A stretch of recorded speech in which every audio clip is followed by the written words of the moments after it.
Welcome to Focus TV for our community today.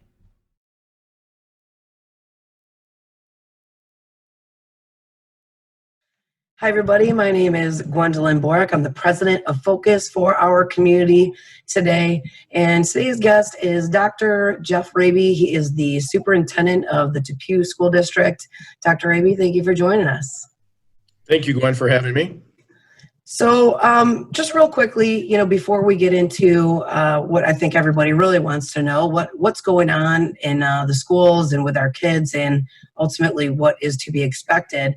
But as a superintendent of all of your schools, can you just briefly explain, your roles, your responsibilities, the chain of commands, and how you really work in between your principals and all your different schools? Sure. So the superintendency, it's a pretty complicated position within a school district. Every school district in New York State, over 700 districts, is mandated to have a superintendent at the helm of the school district. And the superintendent is really the only position that the Board of Education for those school districts hires. And then the superintendent's responsible for hiring all other individuals within the district. And then within every district, the administrative team, the administrative structure, the chain of command, if you will, looks very different depending on that community's makeup and the needs of that particular community. In some of those factors, I think the most obvious one is the size of that particular school district. Like the Lancaster district is a lot larger, probably 4 or 5 times larger than the Depew Union Free School District. So that administrative structure looks a lot different than ours does. We have about 1,800 students in the Depew School District. We're in the second ring suburb of Buffalo, and we overlay 2 towns, Cheektowaga and Lancaster. And we're predominantly made up of the village of Depew. But the village of Depew also is served by Cheektowaga Central, Maryville, Lancaster. So it's just not Depew. So when people think about the village of Depew, all those students don't go to Depew. It's just the way the school districts were laid out when they were first created. And it was not necessarily synonymous with the municipalities. But as far as my roles and responsibilities, it's my responsibility to have a fiscally sound school district. So that's part of my one of my primary responsibilities is budget development and then the administration of that particular budget. I have to maintain facilities, so we do that through our capital projects programs. And then the reason we're in business is academic achievement. So another one of my responsibilities is to make sure that we have a academic program that prepares students to be responsible citizens after they leave us. And depending on their path that they take, either post-secondary education or the military or go right into workforce, it's our responsibility that they're prepared with those 21st century skills. So it's really the 3 components of, in general, of my responsibilities to carry out and allow the students of the Depew school community to be successful.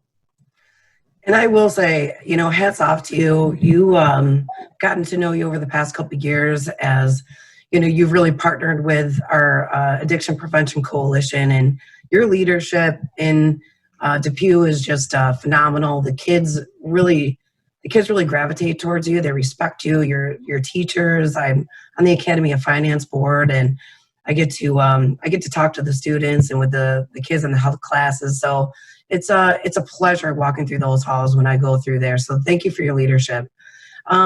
In the midst of, if you look at really the timeline of this entire health crisis and the coronavirus, we know that things were escalating in China from December into January. Things could potentially started to link it into America, moving into February. By March, it was like, I think everybody knew what are we going to do? Things are happening very quickly here. And even in that week leading up to St. Patrick's Day, that was really the main pivot, at least that I've noticed in our community, and especially with the schools. My kids go to Alden. Tell me a little bit about what was happening in the background as this was escalating, and you as a superintendent were going to have to ultimately make some choices with your colleagues.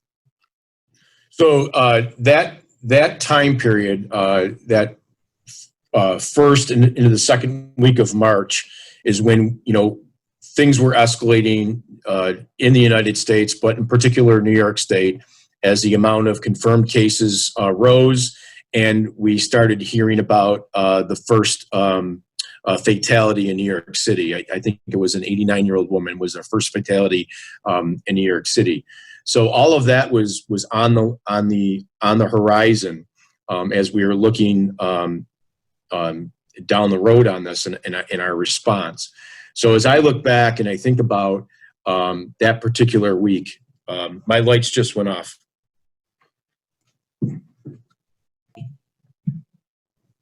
I'm sorry, what were you saying? So as we looked at as we were looking down the horizon of this pandemic, and it wasn't even classified a pandemic at that point in time, but as we were looking at that, that second week of March is when we really started to come together regionally as school leaders and have discussions. At that point in time, it was with the Erie County Health Department, and we were really looking at direction and guidance from them about how to respond to this and what they were thinking with regard to possibility of closures down the road.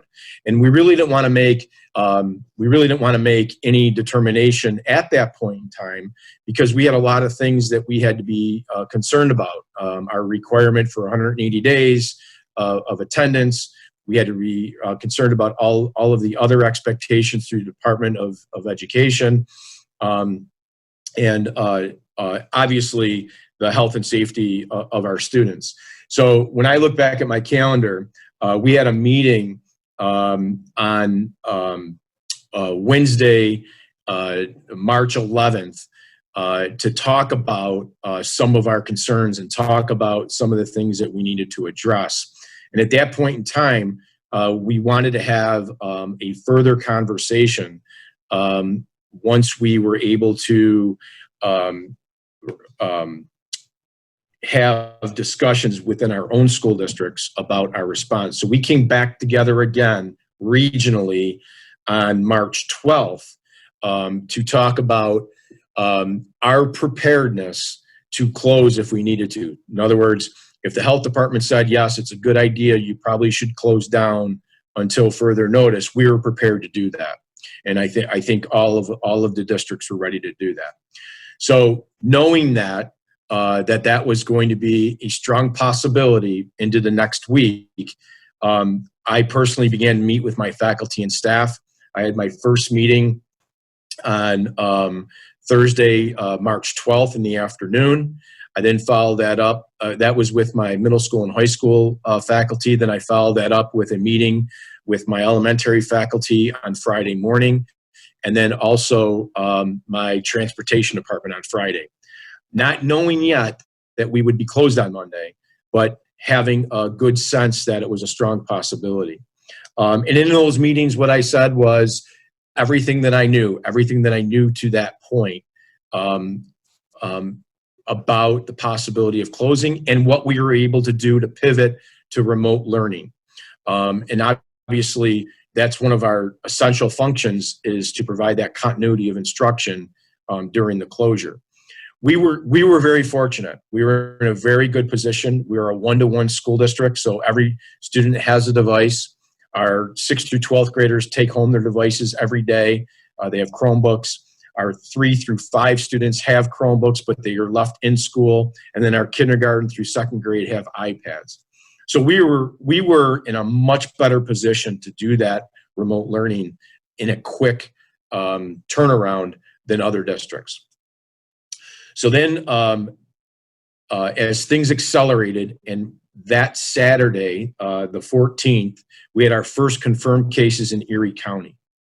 And as a result of that, we had a meeting on Sunday with our regional school leaders and the county executive and the Department of Health. And at that point in time, we made the decision to close, beginning on Monday. And what we were trying to do is identify at least a time period. And all of us committed to the same statement and the same time period. I believe it was out to April 20th at the time.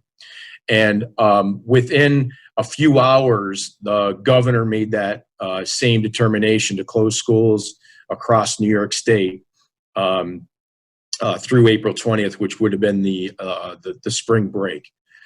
So we went ahead. Let me just kind of stop you right there. I mean, Yep, sure. just that in itself, I believe, is pretty impressive. You know, I know I've had one quick conversation with you in the midst of this entire thing because of how involved you are and how much time and effort you put in with your school. You share the burden, you share the load. And the fact that, you know, I asked you, I'm like, Dr. Rabey, is it like, when you go to school for this, you know, do they prep you for anything like this? I mean, I know with maybe some of the active shooter things that have happened across the schools, I'm sure maybe that's been integrated at some point. But, you know, I asked you, like, has that ever been discussed? You know, and what was your answer? Well, so we have to have preparedness plans. We don't prepare for situations like this. We prepare for all sorts of scenarios. So I think, you know, the skill set that we have and the ability to adjust what we do, I think that's transferable.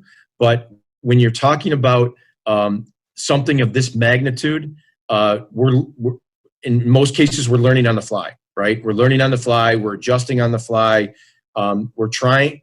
Our key focus is making sure that our kids are taken care of. So whatever we need to do, whatever adjustments we need to make to refine our support and our response, we're doing. And we would do that in any type of a scenario. But yes, this scenario has obviously been very challenging. And I think it's challenging. I think it's challenging at different levels for different school communities. You know, as I mentioned earlier, we were in a really good position because of the linkage to technology. Well, we have a heavy support of technology in our school district. And again, that goes to our dedicated teachers and administrators that have been embracing technology for the last 5 years. You know, we were able to purchase all of those devices through the Smart Schools Bond Act several years ago. And we put those resources to good use. We never envisioned that it was going to be for where we are today in remote learning. All right, so you get together with the regional principals and superintendents, I'm sorry, and then polling cards, you said. So that the decision was made, April 20th, the governor made the same decision. You were in a good position as far as technology-wise, as you mentioned. You know, what, since April 20th has been that deadline, and you met on that Sunday. I mean, can you just like touch on maybe some of the things you've incorporated to be sure that, you know, your teachers are engaging with the students, that you're staying involved, that the teachers are supported? You know, what kind of things have some silver linings have you found throughout this process? There are so many stories to tell, positive stories. You know, I think one of the, and I'll go back to this, one of the key positive things that I have observed from our organization is our responsiveness to our kids, right? And the dedication that our teachers have in continuing instruction and learning for our kids in this remote environment, and making sure that they have what they need. You know, and I don't think enough emphasis is placed on the dedication of teachers across the country. I know what's going on in my school district, and I'm sure it's replicated across the country in other school districts. But teachers are not working their typical 6-hour days. They're not, you know, starting their day at 7:30 or 8 o'clock or 9 o'clock or whatever, and then finishing up at 3 o'clock, the 3 o'clock bell. This is now a 24/7 endeavor, because that's how they're communicating with their children. And I have to hand it to them. Some teachers who may not have been comfortable with technology now have to embrace it in order to continue their craft of teaching. So that, to me, that was just like you kind of knew it, you kind of always knew that, but to really see it happening 24/7 is really uplifting. And I think learning things about my organization, as my job is completely changed and pivoted, and what I do every day. My typical day is I don't even go into my normal office and district office anymore. I come to the elementary school, because the elementary school is actually the hub right now. We are when we closed, we're basically charged from SED to provide 3 essential functions: the continuity of learning, which we kind of talked about. We have to provide meals for any students 18 years and younger that need it. And we also have to provide childcare for our essential workforce. So out of Cayuga Elementary School, we are providing those meals along with 4 remote sites. So we're doing about 700 breakfasts and 700 lunches every day. And I assist in serving those lunches out of Cayuga each day. And then we have our childcare, which is administered by the YMCA. They have been great partners during this. And so any families, essential workforce folks that need that childcare during this time, they have that availability through the YMCA here at Cayuga. And we're seeing anywhere between 10 and 15 students a day, 10 and 15 kids a day. So they're in the elementary school here as well. So it's kind of like fun to be here, because I get to see kids that are here at the childcare, but I also get to see our families picking up their meals every day. And those relationships that are happening and growing as a result of that are also pretty phenomenal.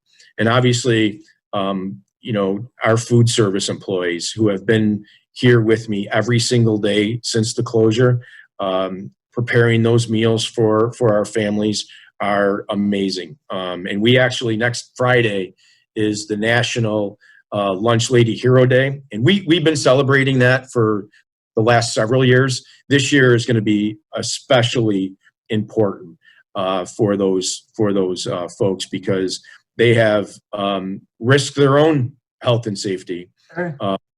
Coming in every single day. We now have them on a staggered release days, because we have so many volunteers from our non-instructional and teachers that are coming in and volunteering different shifts so that they can have some days off. But we have our lunch lady. What day is that, Dr. Rabey? Next Friday, May 1st. Next Friday. All right. So maybe the community can kind of come around you and work with you to help, showcase these heroes. That'd be interesting. Yeah. So we have a couple activities planned. We have kids that are putting together some pictures and some thank you notes and some videos for our staff. Along with, we're doing a lot of things internally to help support them. Like I said, we celebrate them every year on that day. But this year it's a little bit more important this year. So it's a true leader, to be able to get right in the dirt, with your people and packing lunches. And I just another sign of great leadership. I really appreciate what you're doing with your district. So I leave us off with some insights looking forward. It's the unknowns, that of the students and parents and our community even at large are really dealing with. I've had conversations with, kids from our own, from the coalition itself as we engage our youth during this time. And you're right. I mean, if they're not fed, that's one thing. So if they're hungry, it just adds more fuel to the fire. The stress and the uncertainty is even more. The inconsistency of schedule now, and having the stress of having to do work from home, being engaged with the teachers working so hard like that, really, I think, has also developed deeper relationships between the students and the teachers. The kids really see how much skin in the game the teachers really have, that they really do care. And I think that's helped at least keep the kids engaged from my perspective anyway with my own boys. But looking forward, the unknowns of, graduation, prom, what's going to happen in the fall? Are you even going to open? Are the schools even going to reopen? What can we expect? What do you think? And what should we take away from this, parents and youth, as we move forward? So let me just back up before I hit that particular question, because I'm on a scaffold to getting there.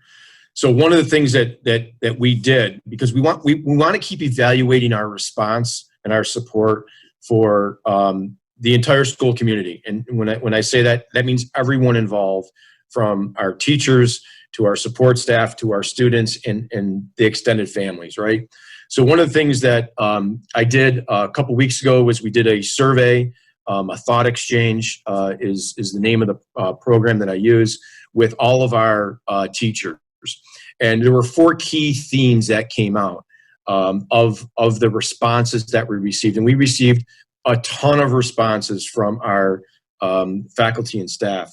And those 4 things were ability to reach students and maintain engagement, communication, mental health and well-being, and support for students and families, right? Did you hear anything in there about instruction? Did you hear anything in there about teaching? No, it was all about the well-being and support for our students and making sure that they were connected, engaged, and we were able to communicate with them on a regular basis. So what we did as a result of that is we have teachers that are reaching out to their kids on a regular basis. It might be through the instructional platform, or it might be, if they haven't heard responses from their students with particular assignments, they're making phone calls. But what we also did, we took it to another level, and we have, I mentioned we had 1,800 students in the district. Well, we have about 1,200 families in our district. We divided those 1,200 families up amongst all of the administrative team and our secretarial pool. And we've been we started this past week making weekly phone call check-ins with each and every family, just to see how they're doing, to see if they have all the supports that they need, and if there's anything else that we can do to make this closure easier to manage. So we started that. The responses have been great. We're actually able to catch some gaps that we've had either in communication or supports for particular families, and get that support to those families, or get the resources in their hands so that they can take advantage of those particular resources. So then one of the things that I did the beginning of this week is I started a thought exchange with our students, 6 through 12, because they have direct emails that I can reach out to them in a very easy way. And already we have over 68 specific thought responses from our student body. And they have rated those thoughts. They have provided over 1,000 ratings based on those thoughts. And just to give you an idea of what our kids are thinking, the number one thought is the continued school closure is very difficult. They're worried about the work and how teachers will be doing their finals. It's difficult. We are trying to learn from them, but we are also on our own. The next thought was, I miss being at school. I think it's awesome that the staff at Depew are helping with meals and childcare. One student talks about prom being canceled. Another student about graduation. Just not knowing when we will be coming back. And that goes to what you were talking about. What is it going to look like in the future? And that, I think, is the most stressful thing for any human being is the unknown, is the fear of the unknown. And right now we're only out until through May 15th. That's what the executive order from the governor's office has us out for right now. He's been doing executive orders about every 2 weeks, 2-week extensions. And we don't know when that one's actually going to come, because the last one came a little bit quicker than that. We're thinking maybe the end of next week we'll hear, and then that will begin to, I think, shape our end of the year activities. If we're out through the rest of the year, we'll have to start thinking about virtual proms or virtual graduations, or maybe postponing those proms and graduations to July and doing it, in the summertime. I think about coming back to school in the fall. What will that look like? Will we be able to come back? What will it look like if we can come back? Will it be restructured or reorganized in a way? I also think about maybe what we do is to start the school year off, we leave all of the kids in their current grade levels now, just so that they can have some closure with those teachers face to face. And maybe they don't start their new school year, their new grade level, until the second week of the school year, just to kind of give some closure and making sure that kids are prepared as best as we can possibly prepare them for their next grade level. So there's a gamut of things, and I think until we can really sift down and refine what the rest of this year is going to present to us, and obviously what happens over the summer with the pandemic and how that evolves, and then what expectations will be placed upon us as a result to respond to the pandemic, and how school will open up in the fall. I think with anything, we learned a lot about our organization. We learned a lot about what our teachers are able to do. We learned a lot about what our students are able to do through remote learning. And I think it will have a very positive impact on what education will look like when we do come back face to face. Definitely covered a lot of bases there. I know as a not-for-profit, we have to use data-driven, evidence-based strategies, in order to get a baseline, measure that baseline, and ultimately measure our effectiveness, right? And I mean, you're doing all the right things, surveying the students, surveying the teachers, getting to know what is happening on the ground level. And, again, I commend you for that. If there's anything that Focus can do to help support you and the students, we work together. This is our job as a community coalition. Thank you for everything you've done. And I do want to say thanks again just for you, the staff, and what your organization has really done throughout this time, and being leaders throughout this. I just saw a recent post too where you yourself and some of the staff were putting the graduation pictures, the like lawn signs out on seniors front yard. So I think every little bit counts right now, and every little bit. I agree.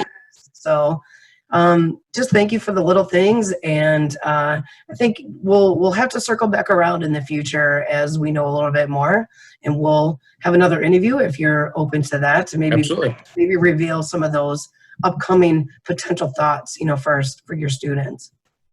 That'd be great. I would like that. All right. Well, thank you again for your time, Dr. Rabey. Thank you for, all your hard work, and the teachers. Thank you. And we'll be talking to you soon. Thank you. Thank you, Gwen, for your support.